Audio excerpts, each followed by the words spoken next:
The financial storm that hit Europe in 2008 wreaked havoc in the region.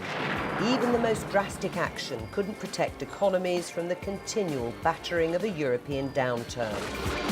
A few years on, though, the euro is still here, and talk of a euro crisis has subsided. So are there blue skies ahead? Well, opinion is divided. The European Commission said last week that there are encouraging signs that the economy is now strengthening. It estimates growth in the Eurozone of 1.1% for 2014, compared to an estimated 0.4% contraction for 2013. But unemployment in the euro area is expected to remain a record 12.2% this year.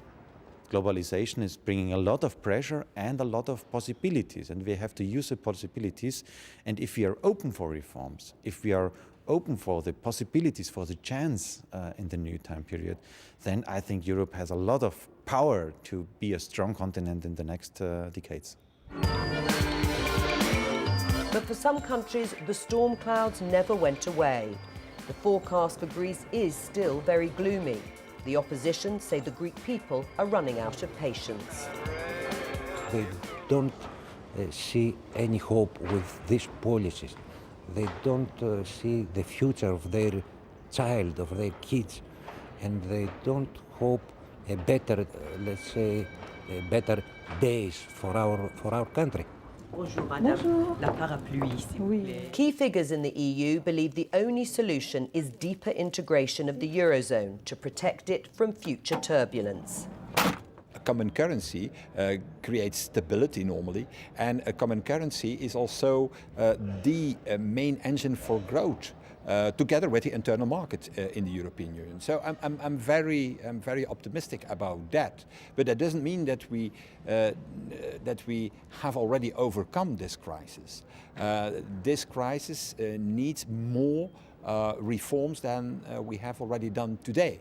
And the main reforms we need is to establish an economic, a fiscal and a banking union, because you need that form of cooperation and coordination if you have a single currency. There are voices still forecasting stormy times ahead, that the idea of a single currency designed for countries with such different economic outlooks is fundamentally flawed. I think the plaster has been stuck and they are not tackling the underlying problems, which is that member states are different, and they are different in the way they run their economies, they're different in their cultures, and they're different in the expectations of people. The European Union has a lot to offer European member states working together, but I don't think economic unity is one of these things.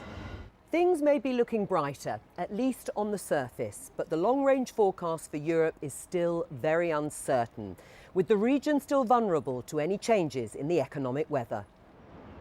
Politicians here hope the sun has finally set on the crisis that many thought could end the whole European project, but they have yet to find agreement on the best way to more prosperous times.